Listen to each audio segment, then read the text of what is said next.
Our first presenter is Lily Zendel from the START program of the City of Toronto. And you can see the transformation in the city already because of the outstanding work from START. So Lily, come on up.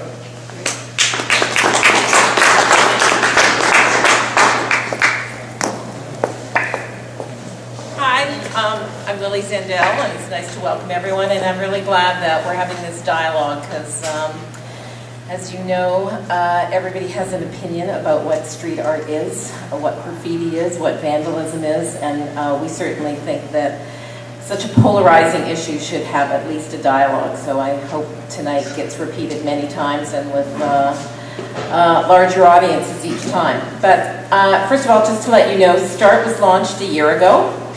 It was part of the graffiti management plan, and I think instead of detailing what we do, we actually did a video this summer that I think will explain better than I can as to what we accomplished in year one. Sorry.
That gives you a sense of what we accomplished in year one. We worked with 20 organizations, and we put up around 45 different murals.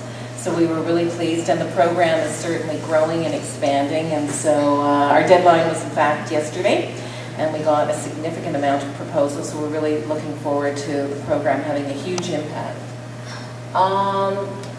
My theory, I only came to the program a year ago, but just so that you know the history of it, there was an interdivisional study done on graffiti, and as you know, it was sort of nicknamed the war on graffiti. I don't think it was really quite that. It was about, you know, vandalism and not having permission to work on buildings and walls, and how are we going to address that, and looked at best practices. So I really do think that adversity sometimes is the best way to get a really good solution. Here gives you a sense of what walls looked before and after. And it really is, this program is about changing mindsets. And somebody said to me, and I really do believe it's true, this is probably the first time that a graffiti artist has worked on a police station. And to me, in some respects, it really does symbolize what we're trying to do with this program, of getting a dialogue happening where it's really not about judging what's good art and what's bad art, because as everybody knows, one man's ceiling is another man's floor. but of getting permission to do work, and then hopefully working with the incredible creative community in Toronto, paying them for their work. We do believe that this is a serious art form that should be acknowledged, and that people, artists should be paid for their work. This again, we really want to also have a huge impact on communities. So we really do have a bias on doing some large-scale projects. And in this case, it was on Gerrard Street, and it was an entire block and in what's considered Little India. And I have to say, it's just had a huge impact on the entire community and how they're feeling about their neighborhood. And seeing the artists being used as a catalyst for a dialogue with the community, because there's nothing like a community talking about their aesthetics, their heritage, their background, their personal stories, to really bring the community together. So that's one point I really want to make, because I know a lot of artists have come and they have ideas. This is really a project more about collaboration than just about artists wanting to put up their work. So you've changed. I have to say we've probably gotten better press on this piece than almost anything else, because I think it's so evocative of the neighborhood and does make people think about not only their space, but how it's being transformed. And then this is another piece we're very proud of, which is on the Jack Layton ferry docks, and it's the new exit. And again, it's the front, I look at it as the front teeth of our city, and so it's really nice to take something that is just so many visitors and Torontonians see every day. And honestly, it looks like a bit of a bunker down there. So we really do want to take neighborhoods that have, high profile, high pedestrian traffic, and bring some delight. And this is just, again, another one. We really see this as one of the new, for anyone who works in the arts, you know that the days of government paying for everything are over. It really is about public-private partnership. And so in this case, we're working with a local organization and with Bell. And it's, again, trying to improve the Bell light boxes by commissioning artists. And I have to say, they almost never get tagged. So clearly they do work. We try to be very respectful of the community and trying to find an artist and work that is suitable for the community. But it's been an incredibly successful program. One last video, and then I'm over.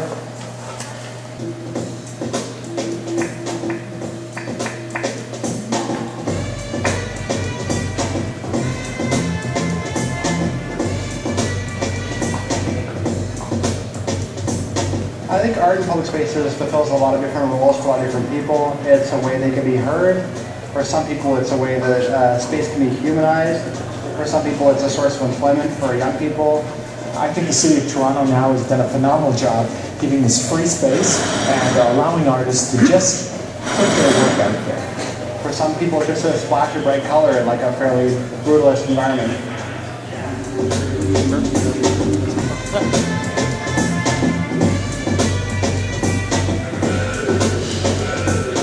People can sort of, riding in the streetcar, biking, would look out and see, okay, this is something that is meaningful to me.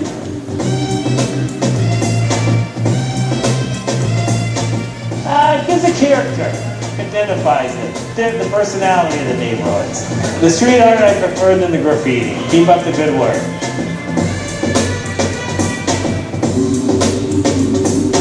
To start program, the whole graffiti management plan was important because it gave a chance for the people not just to be taggers or that, they have a chance now to be in a pro league. Is it not that they can do what they love and get paid for it? And I hope that in 10 years that we're #1.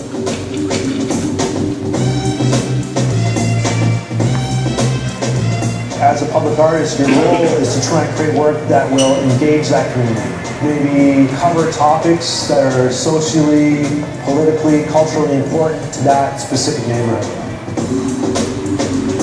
Artistic practice is changing a lot, and the importance of art in public spaces relates a lot to how artists are working and how they're responding to new audiences.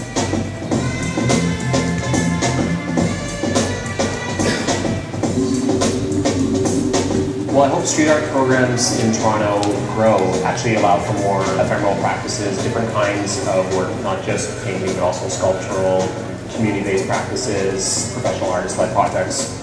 The number of projects will only grow.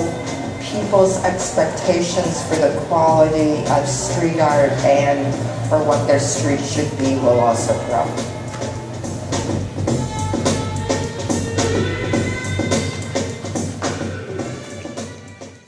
Thanks so much. I just wanted to let you know that there's a brochure over there, so if you do want more information, this program is only as good as the artists that get involved in it in the community, so we hope to hear from you. Thanks. And I want to applaud Lily in the start and her staff because they have changed perceptions. Just 2 years ago, RBI was going to offer a $10,000 reward to catch Spud. But now we work with great artists like Gary Taxali, and we pay folks to do art in our BIA. So great job. Next speaker has when there was the war on graffiti, I got to meet him a few times. It's Scott Mills from the Toronto Police, and thanks for coming out, Scott. Thanks. Thank you very much for having me. It's always a pleasure and an honor to be able to speak publicly as a police officer on the graffiti issue. And I know I have 6 minutes here, and I don't have a prepared video or a presentation, but what I am is I'm live on the internet with some links to some very important information.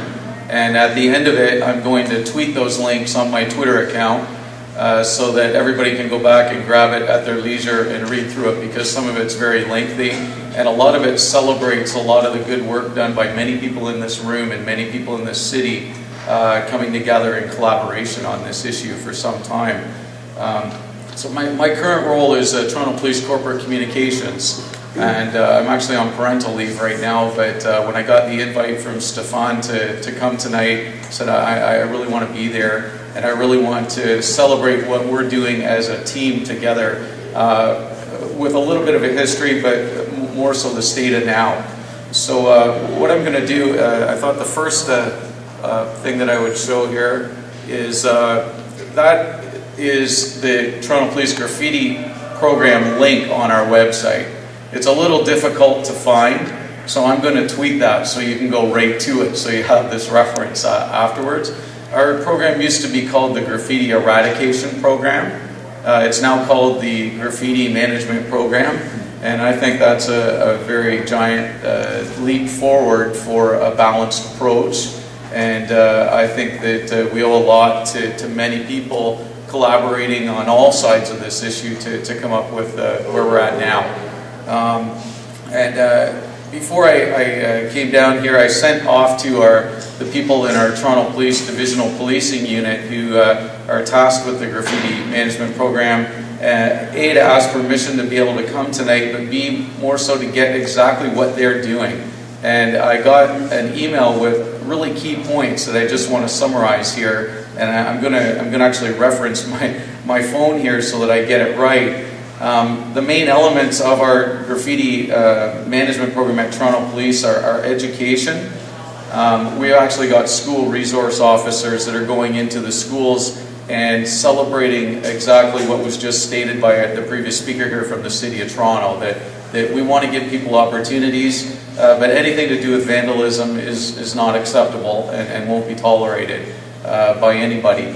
And I just, on that point, on the education point, I'd just like to say I've worked very closely with many graffiti artists over the last 10 years, and I've come to learn that putting the words graffiti and vandalism in the same sentence do not work. It doesn't work, because the graffiti artist sees graffiti just as that art, and when the word vandalism and crime go along with it, it detracts what they feel it's all about. I think more appropriately is to look at the words permission. So we've got some partnerships with Boost, with our school boards, with our community school liaison officers and our school resource officers and our crime prevention officers, and we even have graffiti liaison officers in every division, and that's been a long-standing thing, and I used to do that in number 14 division, which is the western part of Toronto. So we've got some partnerships with the TTC, Go Transit, and all the City of Toronto departments that are working on this issue. And the second point is we're trying really hard to work with diversion programs in courts, which basically means that if you're arrested for an offense under the criminal code called mischief, and it's in any way related to the graffiti issue, that you can actually be hooked up with people that are doing great things to become community builders with your skills and become really great with your skills. And I've worked over the years with graffiti artists. They didn't know what a business plan was. They didn't know how to write a grant proposal. They just didn't understand that end of things. And once we started talking and collaborating together, we've been able to foster some opportunities for skill development with all that. So ideally, we would like to basically get a hold of somebody that is arrested and take a negative and make it into a positive, and go right to the root cause of some of the vandalism, which is somebody actually doing the vandalism and getting their mindset into a spot where they don't want to do it anymore. The other point is coordination of resources. There's so many people that work on this issue and touch it. A lot of people are doing it part-time. A lot of people are just interested in doing it volunteer. And it's really great to try. We're trying really hard to coordinate it.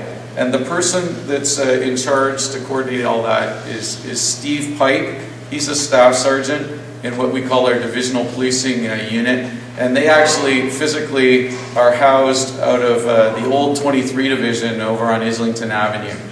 And they want to help. We've got our auxiliary officers involved. And one of the key things is that we don't want to make victims of victims. And I think even though the legislation in Toronto might be written that way, I think a number of the stakeholders have decided we don't want to make victims of victims. And that brings me up to the next article that I want to bring to your attention, which was very recently. It came out in the Report on Business in the Globe and Mail on April 8th, 2013. And to be honest with you, I couldn't even remember the actual time when the independent writer that wrote this contacted me for the quote. And this was brought to my attention by a person that I call the graffiti king of Canada, a person named Sterling Downey, who runs an event called Under Pressure in Montreal. He BBM'd me, and you know, how is it that a graffiti king would be BBMing a cop? And now I'm standing in a public forum on video talking about it. He BBM'd me, and what he said on the BBM, and if you don't mind, I wouldn't mind just reading it word for word, because I thought it was fabulous for where we're at, where we've been, and where we're going. And he basically said, nice article in the Globe and Mail. I really like your position on graffiti. I'm using the article to help educate some city officials here in Montreal. And I wrote back, I said, when was that in the Globe and Mail? Didn't see it, I'm heading to bed now. And he sent me back the link to the article. And this article, I just read it again before I came up here, because there was one key point that I wanted to reiterate. And it's because of this balanced approach, where we have people in the Queen Street West BIA quoted in this article saying that there's been a 90% reduction in violation notices in that area, which is essentially meaning, what it means is that this balanced approach is actually reducing victims becoming victims. And to me, that's working, because it's also giving opportunities for our graffiti artists, and I'm sure you're going to see some of that represented here tonight, because there is a gentleman that I don't know if he's speaking or on the panel or anything, and I don't even see him in the room right now, but he did walk in here earlier. And I've got my young son with me here tonight, and I said, you're in the presence of royalty here, Adam. And he said, what do you mean? I said, you're looking at Elixir. Elixir's like an amazing graffiti artist, an accomplished man, and travels the world doing all this type of stuff. What I didn't tell Adam when Elixir reached in his wallet and gave me his business card was that the first time I met Elixir was in the Richmond Street alleyway at Queen and Bathurst, when I kind of rolled up on him as a police officer and he started to run. And then somebody was yelling at him and said, no, no, no, yeah, he's a cop, but it's Scott, it's okay. Well, what we've done is through a series of relationships and technology, I basically celebrate a lot of what I've felt was right for the years, using technology and YouTube, and there's the YouTube channel. It's called Legal Graffiti Art, and if I were to name that channel today, I wouldn't call it Legal Graffiti Art. I wouldn't name it that, and that's the whole learning process. Yep. I wouldn't make a differentiation between legal and illegal on my channel, but there's lots of videos there for reference, and again, I'll tweet that later. The next one that I'd like to show you is I've got a blog, and the address for the blog is successandsafety.com, and I write on a lot of issues in relation to relationships and technology. This piece, we had a session like this at the Toronto Police College when we were first forming this balanced approach a couple of years ago, and I got to go there in my official capacity as Toronto Police Social Media Officer, and I just started documenting and taking videos of everything that was said that day by all of the stakeholders who were present. I documented it. I took pictures of the key people. Some of them are in this room today, like Jody Callan. She's in this picture and she's in the room. And there's Steve Ferrer from Well and Good and some of our police officers all there. And I wrote down what was being said with links. And I included some of my most favorite videos of taking something that's generally seen as negative to a positive in here. That's a video right there of the head of the Financial Crimes Unit at Toronto Police spray painting a BMX bike ramp on Queen Street West at a Style and Progress event. I've got over 4,000 videos on YouTube. This video is 37 seconds long and has almost 1 million video views on it worldwide. And all it is a police officer working together with a graffiti artist taking a spray can and spraying something saying, is this how I do this? So that's the START program information, lots and lots of info on here. It's linked to every single project that I've ever been involved with. We document them all on here so that other people can see it, and I'll tweet that link out. The last part I'd like to say just before we're done here is because one of our city councillors, I believe, is sitting here. I just, on this blog, and I don't even know if I can find it because I don't have this one queued up, but it's right here. It's called What the Allen Gardens Aboriginal Themed Toronto Mural Means to Me. Now, I'll leave you with this story about making a difference in this city. Stefan started talking to me today about being overworked and, it just so many things going on in his head, and I got to get this done. And a lot of us are like that every day. And he told me a story about somebody that he was talking with that was a patient at CAMH. And I don't need to get into details about what this is about, but if you want to look at this is somebody that I'm working with that reached out and came to one of these programs with me that generally would never reach out to a police officer. And as a result of her reaching out and her interest in Native culture, I said, there's this great mural that's happening over at Allen Gardens with the Native culture. Would you like to do a piece for my blog? And she went over there and wrote what the art meant to her and took a whole bunch of pictures, and it's all celebrated here on this blog about what this is all about. And I'm telling you, I learned a lot from that mural without even being involved in the process because of this young person that reached out to me.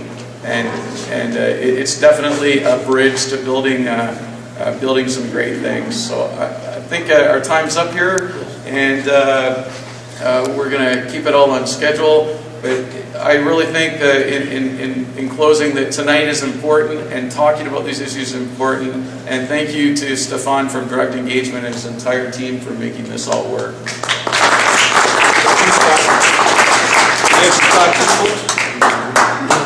Nils is terrific. You never know how a day's going to turn out. Today our next presenter, Sean Martindale, I got to high-five a gentleman who has shown work at the AGO, and that's something I've never done before, so it's kind of cool. Sean?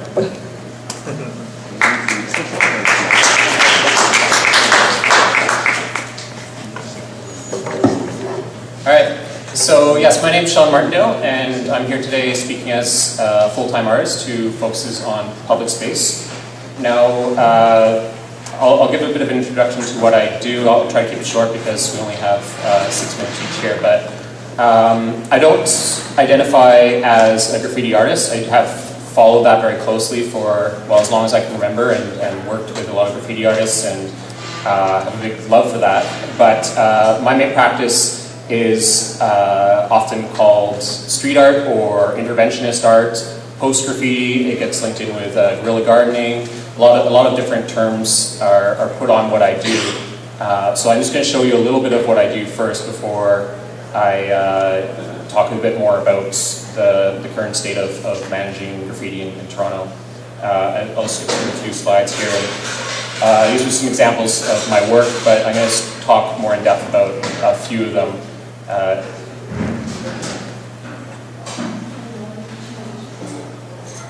Okay, so this is the first one I'm going to speak a little bit more about. So one of the aspects of public space that I often focus on is actually advertising. In this case, I'm taking down some illegal condo ads that were put up on Bloor Street, and then I turned them into tents and put them back out around the city, here back where the original illegal ads were taken down from. And I put them back out around the city in different locations. And I also took over some of the sandwich boards that are put out illegally as well. Many people don't realize that many of the sandwich boards that you'll find around our streets aren't there with permission. And so I put my own graphics over top of them, advertising these tents as if they were condos themselves. This one is Tent Lifelike Living. You can see some more here. These are some more shots of them out in situ. And I also created, for a show at the 107 Shaw Gallery, a presentation center, so a showroom for these tents, a condo showroom, where you could go in and see a floor model and look at architectural model. This is my friend Janice Dempsey helped me with this one. I could see the model outhouse downstairs there. Just going to flip through very quickly, just to give you a rough idea. The one that actually lasted the longest was, interestingly enough, one of the most visible. Some of the tents disappeared right away, and I don't know where they went, but this one was in Trinity Bellwoods. You could see it very clearly from Queen. It was just off of Queen Street. And it lasted through some storms, and eventually had a notice to remove it from Parks, Forestry, and Recreation. I got kind of an eviction notice there. And also this bag that was next to it that had a blanket and an orange in it. And so with this one, I wasn't sure if somebody had maybe actually moved into the tent, but on closer inspection, I think I came to the conclusion that that was actually a donation, that somebody thought there was somebody living there, and so they donated this blanket, which was great on the one hand for me to see. I like to see the different interpretations of my work, so some people recognized it immediately as an art piece, while others thought that there was actually somebody living there. And so I re-donated the blankets, and eventually I did remove the tent that was there. I waited until the last hour of the notice. They gave me 2 weeks notice to remove it, and considering that I wasn't living there, I thought that was actually good. So I took it away. The next project that I'm going to get into a little bit more here is called Outside the Planter Boxes. When I first moved to Toronto, I noticed that many of our concrete planter boxes around the city are really in a state of disrepair, missing big chunks like you see here, cracks down the side. This one is one that was being replaced with a new planter, but the planter didn't fit around the mature tree. So it was just left there. And you know, in the winter, all the roots and soil were exposed to snow. And so I did this project where it made it look like grass was spilling out of this planter. And I invited other people to also do their own interventions. So I had 12 artists involved in the end, doing interventions around town. I'm just going to show a couple of the ones that I did for the sake of time again. This is one where I put gold leaf on the inside of the crack, so it's kind of like when you open up a rock and stuff. The great thing was that the one that was most prominent, this Graspo one, was actually replaced a few months later. And I don't know whether this project actually prompted that at all. Maybe somebody can let me know, but it had been sitting there in this state where it was just being left untouched for a long time before this project, and then it was replaced with a planter that actually fit the tree. shortly afterwards. This is another public project that kind of ties into the upcoming Ai Weiwei show here at the AGO. I'm not going to get too far into this one, but I just want to talk about a few of the issues now around graffiti management.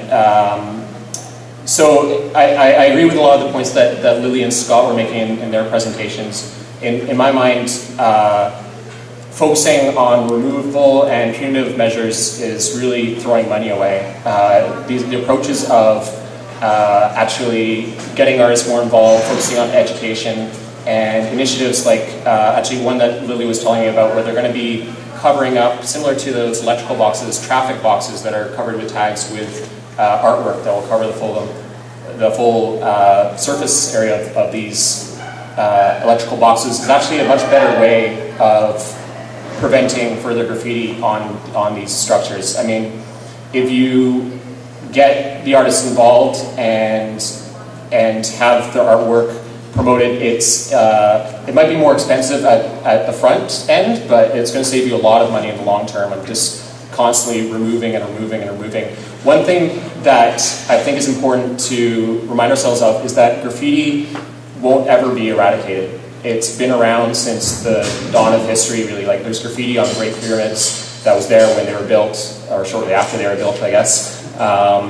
Cave painting, some people consider to be the first form of graffiti. It was really done by young males, similar to what most graffiti is done now, that went off and drew inside of these caves. So trying to eradicate, I don't think, is the right approach. But these initiatives to educate and to actually support this art around the city, I think, can be very effective. If you are going to remove it, I think this is actually a great thing to use environmentally friendly measures. A lot of my work is, well, you can't see so much in the ones I showed you, is very much environmentally focused. And a lot of companies actually use very toxic chemicals to remove graffiti. So that's you're actually causing harm by removing the graffiti, and you can do more damage to the wall as well when you use some of those materials. Going back to the advertising idea as well, is I don't think enough attention is paid to enforcing illegal advertising. These companies that have a huge amount of money behind them that are making profits put out their advertising around the city illegally in many cases. Of course, there's legal advertising out there as well, but it's easy to find who's doing this advertising. They're putting their name on it, they're putting money into it. It's a bit harder to fight them because they have big legal teams, but I think that more of our attention be paid to policing that rather than policing artists around the city. And one final initiative I actually want to talk about that's bringing more public art into the city is actually Kristen Wong-Tam's initiative to turn condo hoardings into venues for art around the city and providing more opportunities for paid public art around the city. So it's actually permitted and supporting the artists. And I'll stop it there because I could speak for hours about all the details of the different sides of these issues, but I'll leave it there for now. We're going to have the panel, so I'll ask the panelists to come up to the table, please.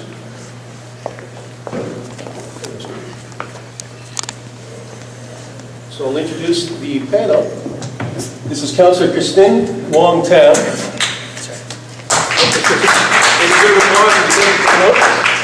Gary Taxali. And John Carew, the best executive director of Tabia. And our host for tonight, David Grossfield, but if you're going to play cards with him, careful. He's also a little bit of a magic man. Okay, thanks a lot. Good day. Thank you. Thank you, Robert. Thank you. It's your names.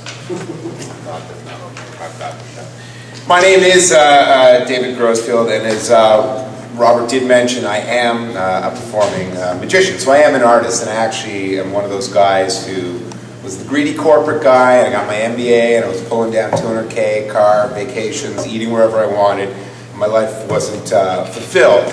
Now I struggle to eat. I don't have a car. I take the TTC, but I sleep a lot better at night. And I guess these guys thought I'd be an interesting person to bring in to provide some perspective.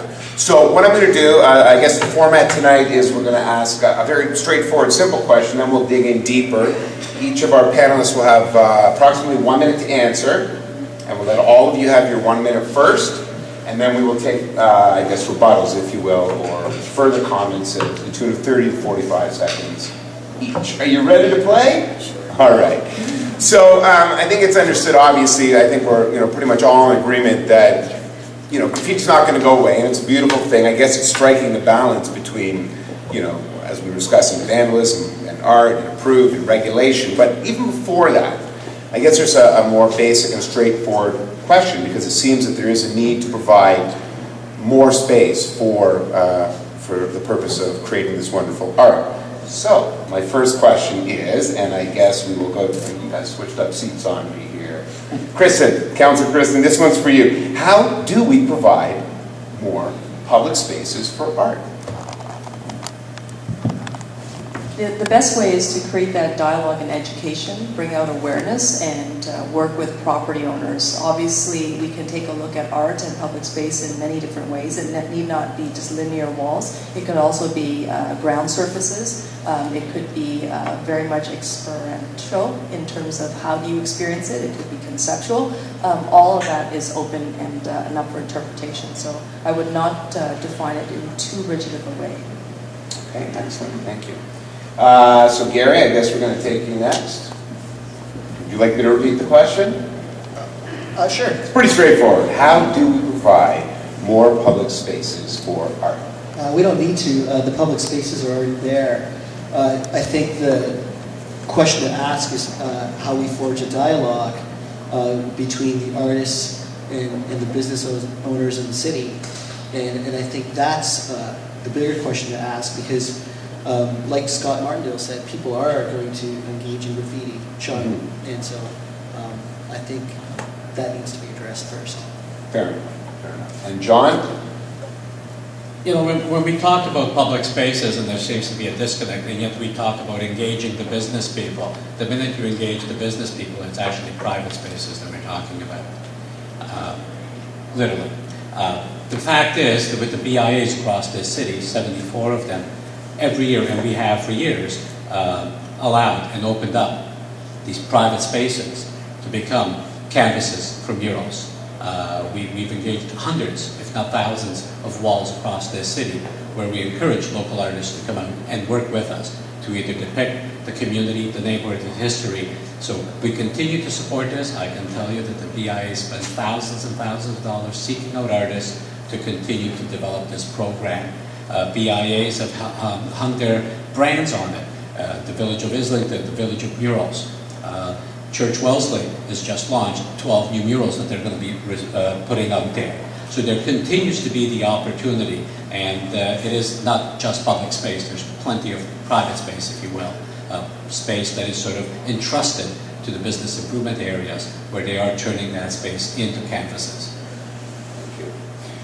Kristen, would you like to respond to either of their comments? It seemed like you were all pretty much in the same ballpark. Yeah, I would say it sounded like we were largely in agreement. I would only add that as someone who is elected and working at the City of Toronto, I could probably add that it should be the city and government also leading in this conversation. So we have a very significant inventory of publicly owned buildings, and so if we cannot necessarily beautify our own buildings by engaging with artists, by creating those opportunities for young people, it will be very difficult to ask the private sector to lead. So there are opportunities where we can actually work together, and I can think of hydro buildings, I can think of TCHC buildings, I can think of community centers, any of our parks, recreation, and forestry facilities, many opportunities. What about like in the TTC tunnels and places like that? Within the tunnels, per se? Well, why would you not be able to see the work?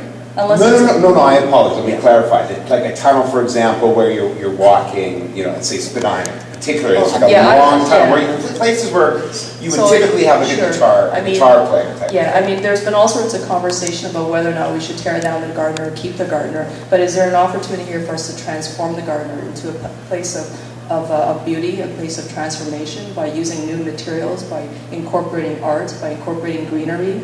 I think we can turn into a very beautiful and creative underpass so that you can actually turn into a people place. So even if it's to use existing infrastructure to sort of transform the gray, brutalist effect of the concrete structures, there is that opportunity. So I would say that if there are opportunities within TTC infrastructure, then we should also take a look at that. Excellent, excellent. Thank you very much, Councillor. Gary, did you want to respond to any of the comments that have been made?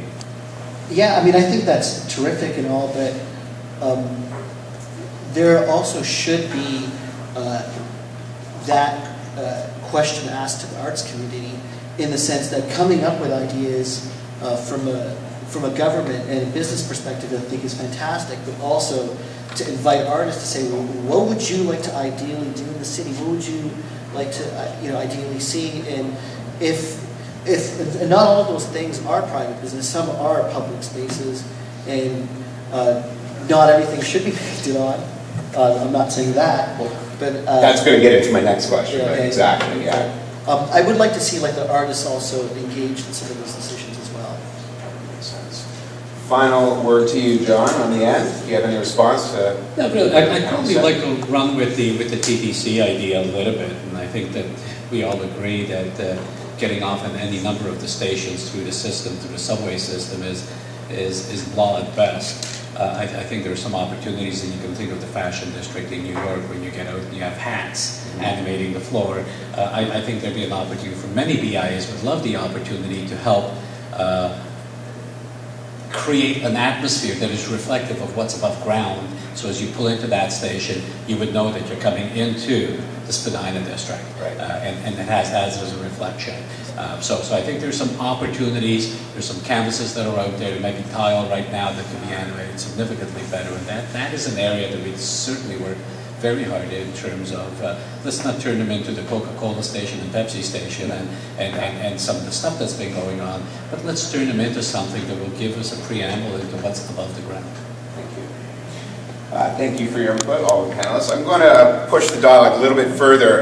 Again, as somewhat as a lay person, when it comes to graffiti, I'm more like a bystander who just sees it in places.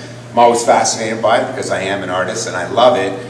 But there is, for example, a restaurant right by my house, and they painted their side of their building, this lovely dark blue, and that's the colors of the restaurant. I believe they own the building, and someone keeps coming along and putting wonderful art up on top of it, and I see the guys the next day scrubbing it off, cursing, and so my heart bleeds for both sides because, and again, this will get into the next question is, what dictates what is public, what dictates what isn't public, etc. And then there's also, as the officer was mentioning, the criminal element, because some people, and I believe it's called tagging, where it's not so much graffiti as it is like their gang colors or thing. I'll tell you an interesting side story. I was doing a photo shoot the other day, and we went down, I don't know if any of you are familiar with this area, but it's Yonge and St. Clair, but if you go east on St. Clair, there's a bridge before you go to Mount Pleasant, huge span bridge. We went down in there because she loved the grittiness of it, and it was some of the most beautiful graffiti I had ever seen in my life. This was just last week, so this is really well timed. The cans were still on the ground, which was art unto itself. A roller with spilled paint. And I thought two things to myself. I thought, one, it's kind of sad that maybe an artist has to come down here to do their work for fear of it being eradicated or erased.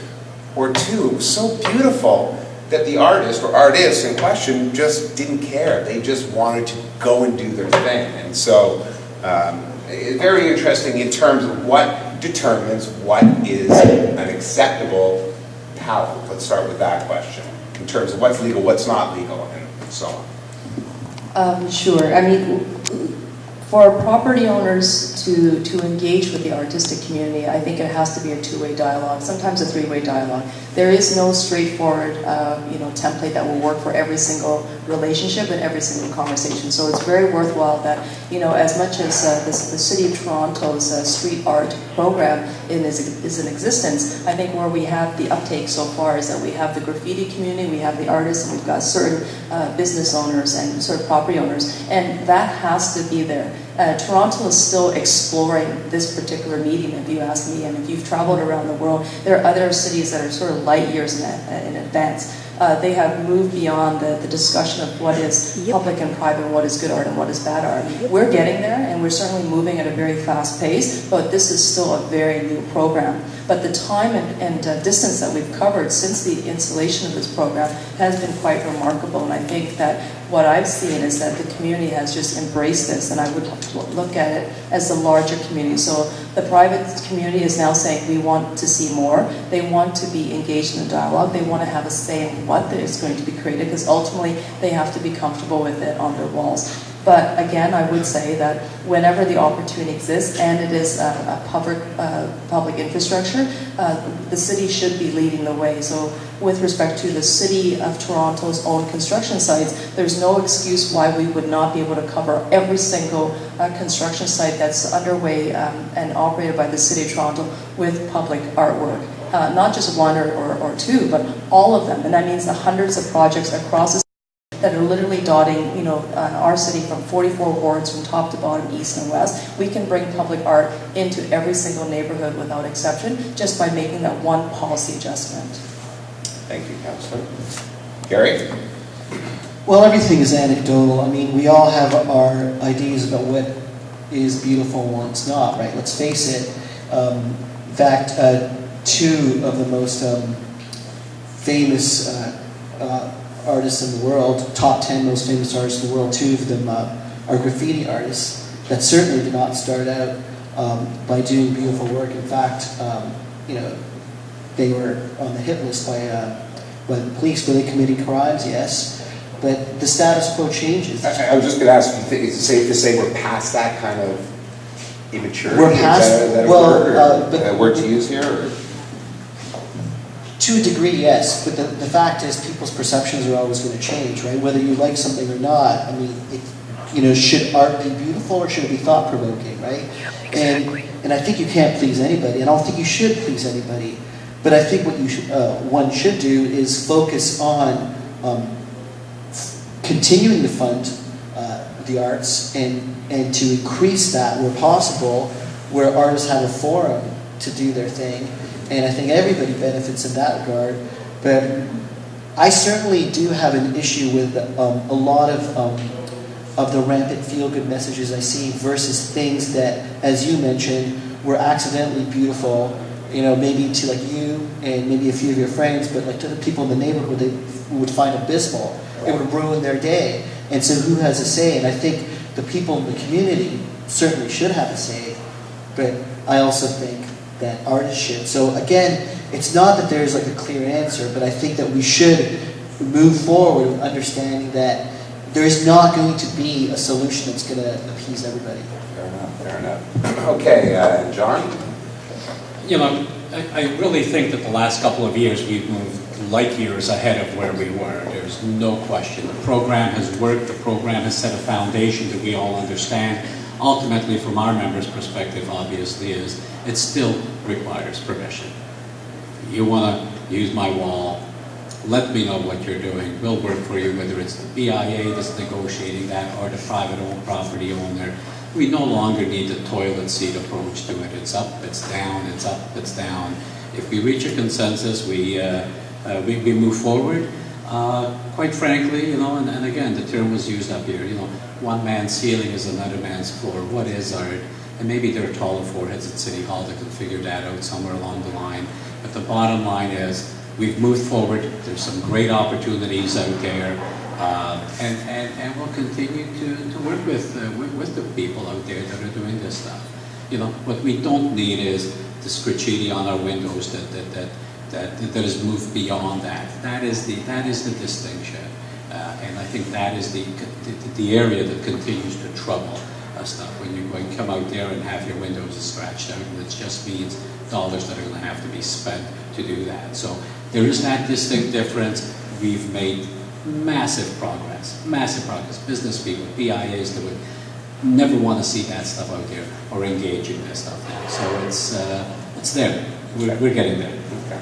So, and generally what I'm hearing from all three of you, more or less in the same vein, is we need to continue and further discussions on all levels. So to me, it really becomes, you know, I mean, the one word would be regulation. I believe the word was used before. How do we properly regulate this with all these factors coming in? And obviously, it's not a very easy solution. I mean, you know, a balance in terms of the content, as we were discussing. You know, what is good art? You know, what art is art? That's art, baby. You know, like I always say, if I have a glass of wine, one person likes it, another person doesn't. That's art. You know, you look at it, one person likes it, there's no right or wrong, right?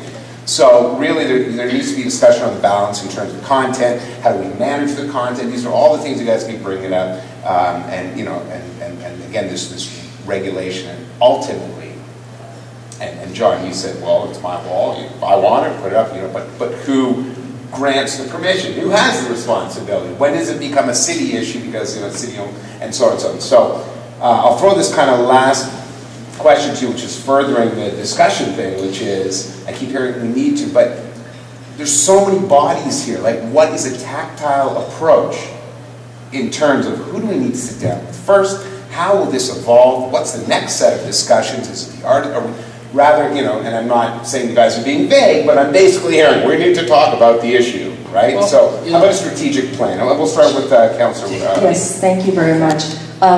I was a gallerist for 8 years prior to coming to City Hall, and I was a business owner.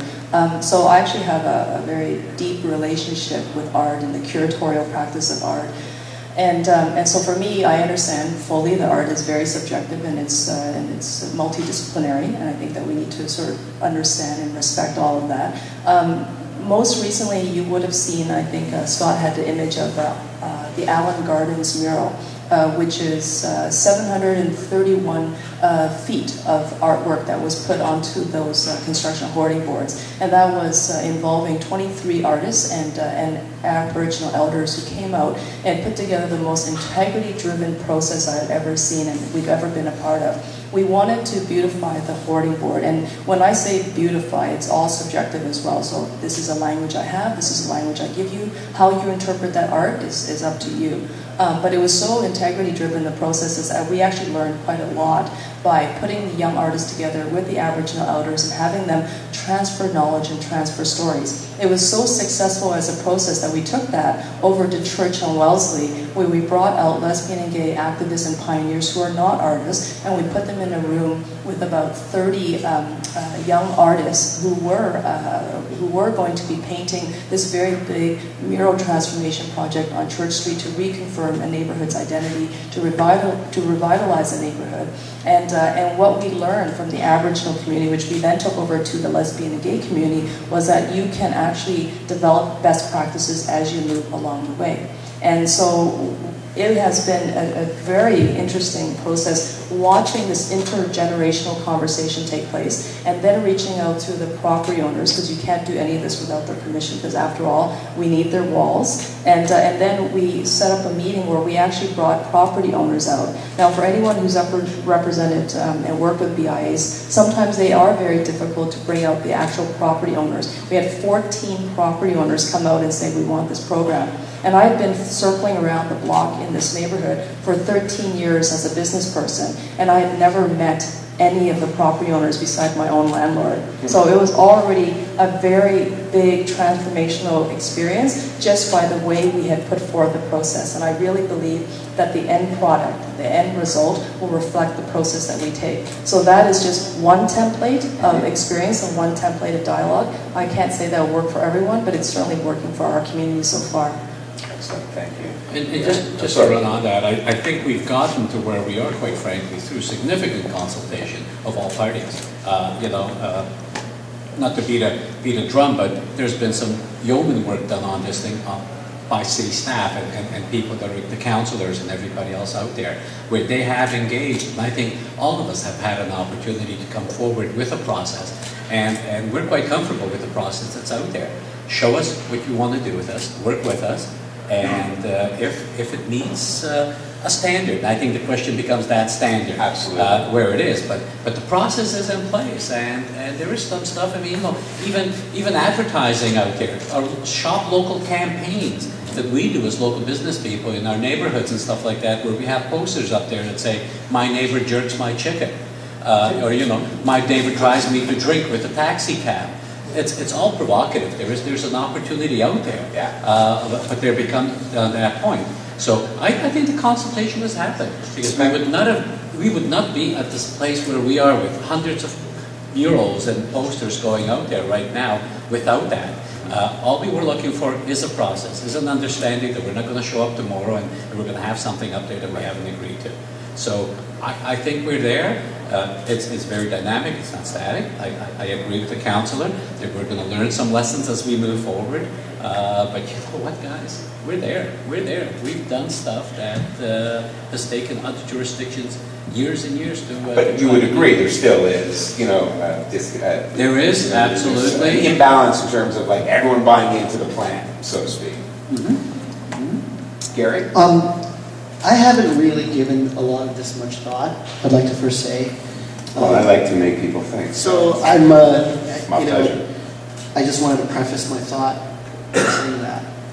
That said, one of the things I think we all should consider is maybe these are just things in the back of our minds that some of us know, but maybe haven't really spoken about today.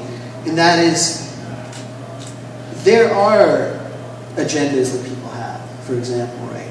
And I think what BIAs are doing are terrific, but the fact of the matter is that a lot of artists, and perhaps even artists that may engage in what we call graffiti and vandalism, may feel disconnected from the communities that they live in and engage in such practices. So I'm just going to throw that out there. And then my next point, which circles back to that, is I sit on the Stamp Advisory Committee for the Canada Post. And so 3 times a year, I get flown to Ottawa along with 11 other people. It's 12 of us. A third of us are artists and designers, the other third are historians, and the other third is made up of philatelic experts, people who are well versed in the areas of stamps. And we advise Canada Post very stubbornly about how we want to see the stamp program. It's a 3-year appointment that's renewable for another 3 years, so people can sit on it for 6 years. And it's a pretty cool feeling seeing stamps that I was particularly involved in. What I'm saying is that I think it's wonderful what BIA is doing. I think it's wonderful what the City of Toronto is doing. But how about engaging objective opinions of artists and designers in a rotating committee that helps facilitate the curatorial aspect of how some of these spaces are used? And I think by doing that, it may alleviate some of the perceptions in the community that maybe like what the agenda is of certain businesses. So street artists may feel that, okay, you know, this feel-good message that's selling this product or that product on the side of this business, you know, is still an ad versus something that is, they are more along the lines of what Lily is doing, you know, and really like, you know, having open calls and asking artists, you know, engage in that kind of thing. Again, it's just a thought I'm throwing out there, which I surmised, not even properly in my head in the drive over here. Well, they said in the marketing days, in a rainstorm, there's no idea. No idea is a bad idea. So now let's shoot it down. That's what it is. All right, Tyler, we're going to open it up to the floor for a couple of minutes, if that's okay. You guys want that? Yes? Or do you want to give them 30 seconds to wrap? Or? Well, we'll go to the audience, but just one thing, John was commenting on it. I think one of the best things of the graffiti management plan is the regularization option. It allows each neighborhood to, if you have a unique flavor like West Queen West or Queen Street, you're able to get something regularized, and I'm correct in saying that word, meaning that it'll fit, if it fits into the culture or the feel of your particular neighborhood, you're allowed to have it, even though it might not be allowed in the BIA next door. And I think that's the really magic part of the graffiti management plan, is that Toronto's a city of neighborhoods, and this allows the neighborhoods to be different and have their own taste. Just thought that had to be mentioned. Fair enough. Thank you. So any questions? This one is for Kristen. With the City Hall, does everyone at City Hall or the City Council feel as strongly about the positives of graffiti art? Well, I certainly can't speak for the 44 councillors and our mayor, but I do believe that what we are seeing at council regarding this particular program is a growing consensus If we're not there yet, we're pretty darn close. I think that we are seeing councillors working with their local business communities, working with their local artists to try to beautify their neighborhoods, to try to add a new dimension, to humanize those buildings so that there's a dynamic relationship and a conversation between the art and the community. So I do think that there are people who are moving in that direction. I haven't heard of any opposition to it per se. Perhaps there may not be an active embrace of it, or perhaps they're not leading the charge, but there is, from what I can tell, no visible opposition. And I think that, it's very important to note that, every process will be slightly different. And the one thing that I see myself doing as a city councillor is to just enable. My job is to help facilitate, bring the resources to the table, and then put together the conversation and say, what would you like to do? And we've never started a project in Ward 27 without bringing the artists to the table first, or bringing the curators to the table first. That actually leads all of our conversations, whether it's by making sure you have mid-career or advanced senior artists, mentoring young artists, because I think it's very important to talk about knowledge transfer. And there's different practices of behavior and even developing business plans. I actually once offered to write a course for OCAD University because of my gallery. I said, you have a number of artists that are graduating, but they're not gallery ready. They're not ready for the business world. Can I put together a one-day seminar on at least how to get them to a place where they can start thinking about, making a living off of their work? And so that is something that I can bring to the table, and I think that that's really important in terms of senior artists, mid-career artists mentoring young emerging artists, and that takes place now. Thank you.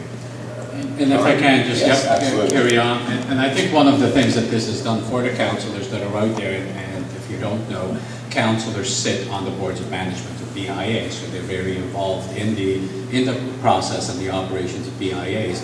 And what this has done is get a cost to an end in terms of, it certainly beats the hell out of violation notices that are out there. People are putting up their walls because they don't want to deal with that sort of issue. So it's caused an opportunity for people to move forward, animate those walls, animate the neighborhoods, and get away from that. So from that perspective, I can tell you a number of the councillors are very grateful because they're not, hearing about the victimizing the victim, the issues of that. I need an extension to that. We need to change that policy and everything else. Here's an opportunity. Here's a way of dealing with an issue that was problematic. And I think we're that much closer. And again, I can't reiterate. Is it perfect? Probably not. But we're a hell of a lot closer to where we need to be than we were 2 years ago. Thank you. Gary, final word? Or? I don't work for the city, so I don't know. I'm going to throw one thing in there. It was a unanimous vote at City Council for the new graffiti management plan. And City Council's a little polarized, and to have a unanimous vote, I think, speaks volumes to that whole thing. Any questions? This isn't actually a question, but just a minor clarification on how you framed one of the questions of tagging as being yes, please do. Being gang related. Educate, yes. Graffiti, especially in Toronto, is not really gang related at all. It's a common misconception. Maybe less than 1% is gang related. There are graffiti crews, but they're basically like teams of artists. Like the groups, especially the more developed crews. They just like to paint together, and they have a crew name like a gang, but they're not engaging in any other kind of gang activity. That's true. I appreciate that, the clarification. It's actually kind of comforting to know that, because you think about like New York City, and we were talking about windows and stuff, and you see the tags go on the subway, and they don't really seem to be very artistic in nature. But again, that's just opinion versus some of the beautiful stuff I see around this city. So that's very comforting to know. And thank you for the clarification. I appreciate that. Yeah, that's something that did help spawn the hip-hop movement that started in New York. By the way, Sean, your work is amazing. If you ever need an assistant... Let's give Sean a round of applause right now, man. You're so great. You've got an apprentice here. I need a lovely assistant. I'm a magician, folks. Thank you. Next question. I think you've got a response waiting over you from the officer. I think he's... Yeah, just on the gang-related thing, I've had to struggle with this issue as a police officer, and bridging that issue and Scott educating Mills, on that Toronto for a long Police. time. And what the gentleman said is right. You know, a very small percentage is gang related. A very small percentage is gang related of graffiti is gang related in Toronto, which is good news. The mural that Lily referred to at the first that was done on the police station at number 23 Division, that was done by a graffiti artist, Magic Finger Wong is his name, and he worked in conjunction with Staff Sergeant Kim Scanlon. And without getting into a lot of details, I think that mural is very symbolic in this whole issue in relation to graffiti and gangs. To me, it's a non-issue, but I've been immersed in this culture for 10 years on both sides. But for many other people it is, and it always gets portrayed wrong in the media. And on that particular mural, I have to be careful how I word this because I don't want to piss off anybody. But there was some controversy about whether what was being put up on there were gang symbols. And so I got involved in a consultation program behind the scenes, and I can tell you that it all came down to leadership. And now that's a very, very symbolic mural on these issues, because it came down to dialogue, understanding of each other's positions, from police officers to graffiti artists, and leadership from the top at the police station. So I just thought that was a very good point to put in there. Leadership, and we have some amazing leadership in this room tonight, led by Direct Engagement and Stefan and his team, and we have some very important things being said here tonight on all the issues. And I hope that you, on my Twitter right now, I'm getting people saying, where's the live feed, where do I go for the links? And I'm saying, they're recording, it's going to be posted. So please feel free to share this information. It's hard to get all these perspectives in a room standing in the Art Gallery of Ontario being spoken, and it's a very important message here tonight. Thank you.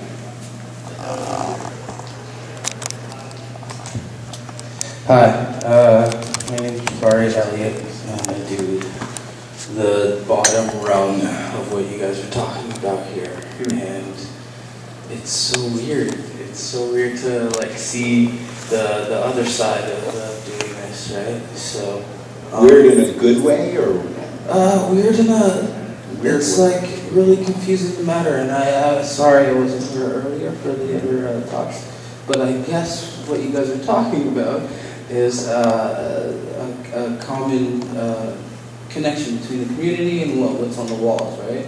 And everybody here, we like to see stuff just happen, right? You like walk around the block and you see like this piece and it's like amazing and the colors are flowing and like you found it, right? You found that piece, and that's what, at least for me, that's what graph is. You find Yep, these I agree. little That's bits, how I you feel know? too. So like making a council and doing everything and like 12 people agreeing on this. That's right. And That's not graffiti. Opposite to what is actually That's happening. right, exactly. But we have to keep that essence.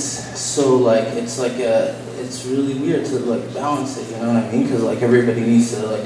But pieces grow on you, and you like pieces because of where it is. You can be like, hey, that piece with the big head with the thing coming out the side, meet me there. And people know instead of like meet me at Queen, exactly. John or whatever. Yeah. So it's kind of like that's how it links to the city, instead of like it's locational. Beautifying. It is beautifying, and sometimes beautiful is embarrassing.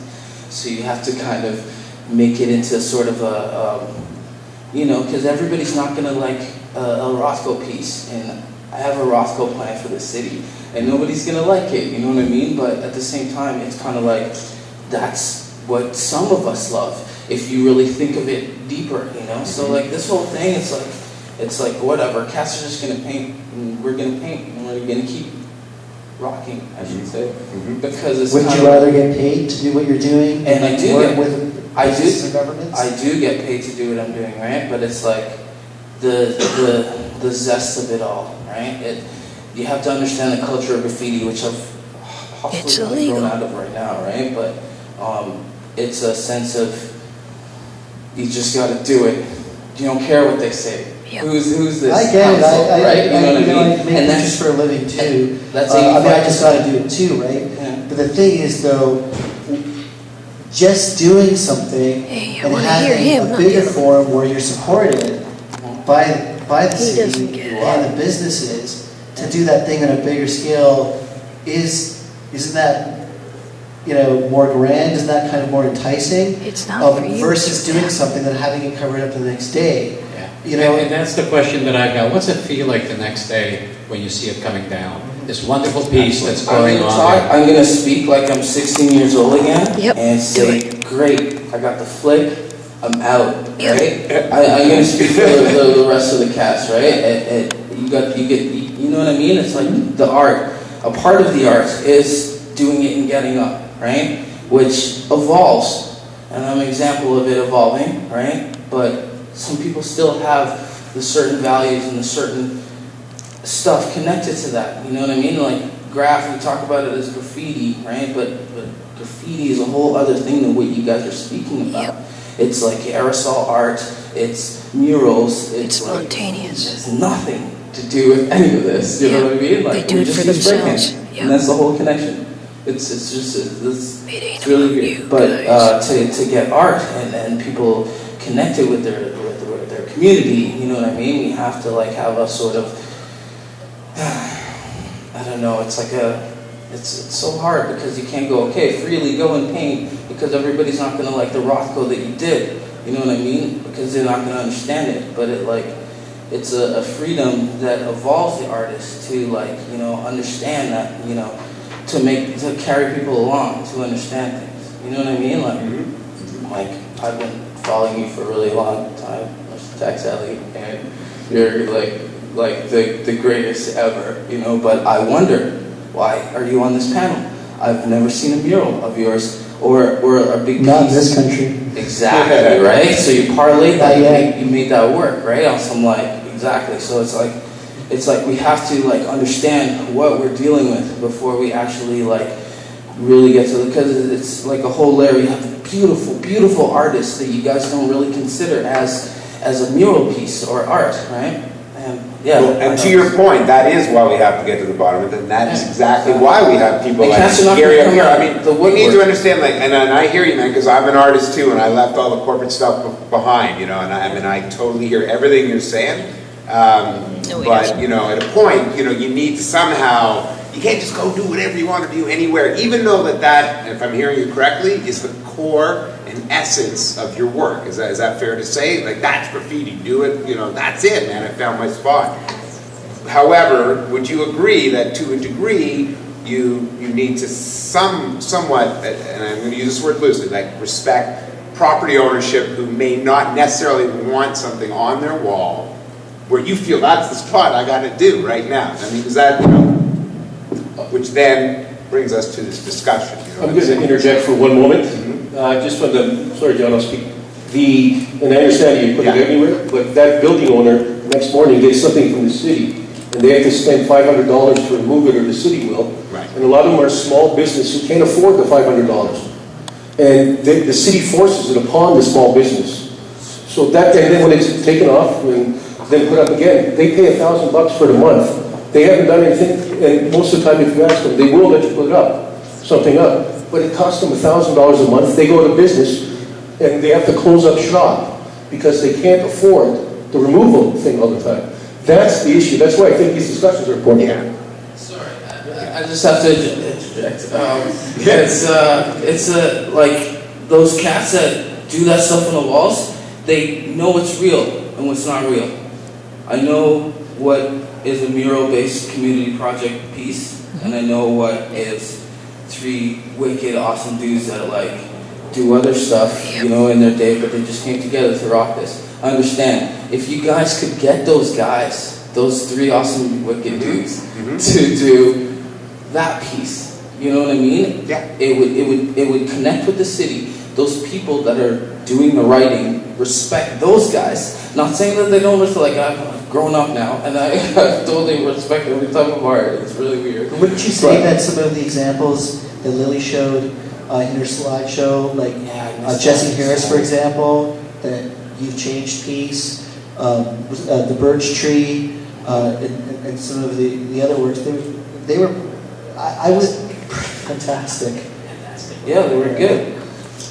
They were great. But if that I mean, it's not like 2 years ago. If you've changed piece, is a little closer to the ground, it's gone. And I'm not even trying to be like weird and disrespectful to the piece. I love the piece. I went to see the dude in the studio. He's amazing. Yeah. But it's gone. Nobody 16 years old just coming out of high school is gonna respect that on a nice day. You understand what I'm saying? And the thing about it is that they don't understand to respect that just yet. But they don't have the time, because nobody gives them the time to improve their 16-year-olds live in the same community as 36-year-olds and 86-year-olds, right? But we all like live together. I know that, and I know that. Please go to schools and tell them that. I wish I could do my little classes and explain that to them, right? But they're still gonna bomb, because that is a culture of graph, and we have to understand the culture to go a little further with this. You know what I mean? And it's to that point, you have to open people's minds to what's going on. To that point, it almost answers the question why we're doing this, is to understand better. And having someone like yourself show up tonight and share with us so openly, I mean, that is part of the process. Who knows, man, 5 years from now, you might find yourself sitting up here and go, 5 years ago I was out in the audience and I was like, what the hell you got? Now I get it. Now we need to have this conversation, because I am truly enlightened by hearing everything you said. And I think we should give this gentleman a round of applause for sharing. And I just want to say again, no one mentioned about the poor business owners spending $1,000 a month cleaning and going bankrupt. Well, I mean, that's at the core of it, right? And they're not the man. That's the thing. They're a small business person. I have a question for you. If all of our parks had a wall that was just there for the kids to paint, would they use it? Yeah. Wouldn't that make a lot of sense, that if we had a graffiti wall in all our parks, that the kids knew they could paint and paint over?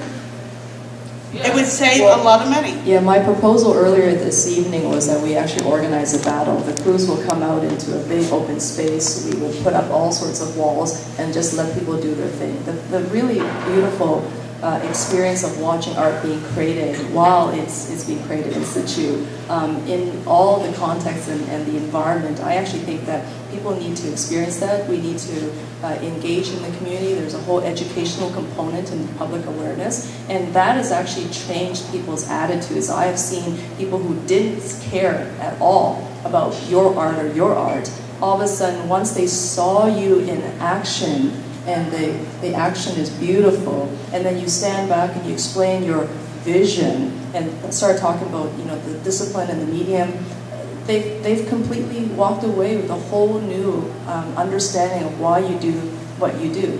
And that doesn't take place in a studio when someone is walking into your studio. That takes place on the street. It takes place in the alleyways. And I've actually owned commercial properties where they have been tagged, and I've gotten notices from the city, and I've paid those notices, and it's actually a very awful feeling of walking to your building and then realizing that it's been vandalized because no one asked you for permission, and then you realize that you're going to get whacked a second time when the city comes along and writes the notice.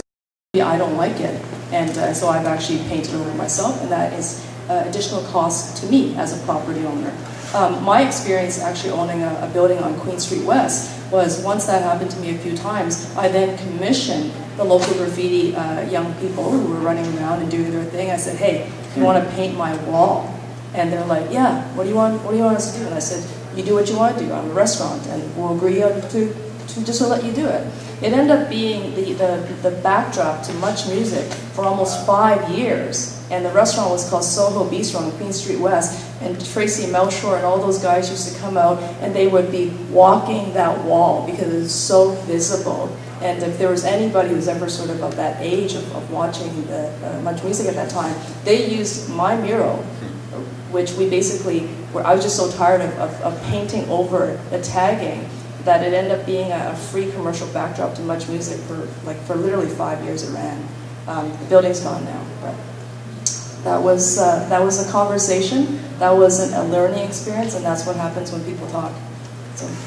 Again, the last question. Yeah, last question for the night. Yeah. Oh, sorry. Well, again, not exactly a question on this one, but another clarification. But so a lot of the going back to business owners having to pay it's more. I mean, yes, obviously the graffiti artists tires play a role in that, but it's also I think a bad city policy that forces them to do that. So even if they want something on there and it would like to keep it there, they're given notice that they have to remove it and have to pay for it. There's a process now of being able to yeah. But and the other thing though too is like Rob Ford's war on graffiti, which I think was mostly political stunt from his end. But when you start really cracking down on some of the more developed graffiti and removing spots for that, what happens is that the bombers and taggers go out even harder, and that's the only type of art that they can do because it's the fast stuff and it's the more aggressive stuff, and then you get scratch graffiti more, you get acid etching, you get you get the stuff that people like even less if you get rid of the spots for more developed pieces. And that's it, but I want to say one thing. There are audit walls. If any graffiti artist asks the business, you might do a graffiti piece of work on this wall, but the neighboring business, if you just ask them, they'll probably let you, and you do it just almost the same thing. It's just because the cost of the small business really hurts. But now we're going to have closing comments. Take it away, Dave. Yeah, so thank you. I'd like to thank Stefan bad video. And Robert Siza for having me here tonight. It was on short notice, so hopefully I held my own, and maybe I'll see you guys in the future. And it has been informative, and as I said, I am sort of an interesting character, and then I came from that money-grubbing business world and gave it all up to be an artist. So I have a great sense of appreciation for what you guys have to go through in terms of doing what you love doing, and at the same time a great sense of appreciation for people like the panelists who are constantly trying to strive to find that happy balance, so there isn't that the $1,000 levies or penalties by the city. With all of that said, we're going to wrap this up. I'm going to give each of the panelists about a 30-second final statement, their thoughts on the issue at hand. Kristen? Me again? Yeah, it's me again. I mean, and thank you very much to the organizers for convening this very important panel. I think that we need more of these discussions and dialogues taking place. And I want to just acknowledge Elise Parker, who's also here from the City of Toronto. Elise has been an incredible leader and transformative figure of the city on this particular file, so I just wanted to give her a shout out. We can't do this at the city without amazing staff like Elise and Lily. So thank you, and thank you, Lily, for having us tonight. Gary? Ooh, 30 seconds, eh? You can have 45. Keep giving more money to artists I to agree. do their thing. It's coming, it's coming. Our artistic freedom, work with artists, collaborate with artists, and again, I think that there's wonderful things going on. I'm impressed by both my two panelists here and what they're doing, as well as the START program and the police officer earlier. I thought it's absolutely terrific. I want to follow you on Twitter. And thank you so much for having me. Final word to you, John. Thank you, and again, thanks for having us out here, folks. It's the proverbial Rome wasn't built in a day. I really like this guy. If any of you guys remember some of those cigarette commercials way back when cigarettes were still sold and advertised, we've come a long way, baby, and we absolutely have. There is no question about that. Keep on engaging us, though, guys. We don't like surprises. So we'll work with you.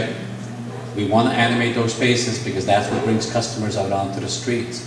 So if you guys can make us unique where we become a destination, be it for tourists, be it for locals, be it for anybody else that's out there. Some of that art that I saw that you've got out there, we can certainly work with a number of BIAs that will draw the people that we want to spend time with. This city, with the development that's out there, we need to animate our outdoor spaces. We're building pigeon coops that people are living in, 600 square foot units, etc. Outdoor space is becoming more and more important. We're starting to learn from the European example where people are spending time on the street. and I'm beyond my 30 seconds. I'm seeing him twitch over there. So keep it up, but engage us. That's all we ask. Thanks again. A round of applause. Excellent circle of leadership. Again, my name is David Grossfield. Thank you very much. We look forward to seeing you at the next event. Thank you.